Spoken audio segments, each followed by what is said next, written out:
ओशो की करुणा से ही तो मैं ढाल रहा रब की हाला। ओशो की करुणा से ही तो मैं ढाल रहा रब की हाला।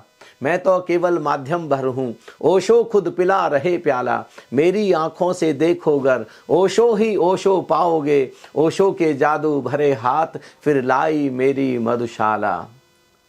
1994 मैंने पहली बार ओशो को पढ़ा, और ओशो को जब मैंने पढ़ा 1994 में, मैं बस इतना प्रेम में उनके पागल हो गया, दीवाना हो गया।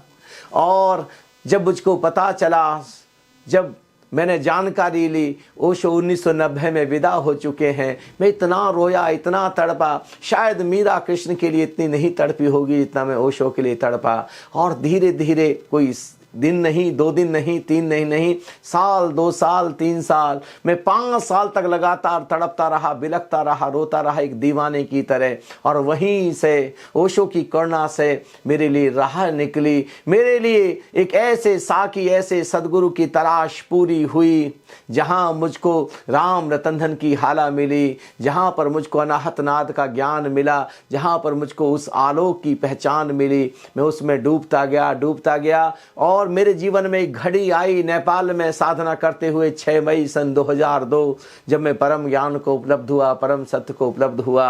आज वह राम रतन धन की हाला मेरे माध्यम से पिलाई जा रही है। हकीकत में शरीर के रूप में मैं दिखाई देता हूँ, लेकिन सारा का सारा जो रब की हाला, परमात्मा की हाला ढाली जा रही है, वो प्यारे ओशो की करुणा से ढाली जा रही है। मैं तो केवल उनकी बांस की पोंगरी हूँ, उनका माध्यम हूँ। हकीकत में आप अगर जरा सा भी संवेदनशील होकर के देखेंगे, ओशो ही पिला रहे हैं, वहाँ पर आपको ओशो ही ओशो नजर आएंगे।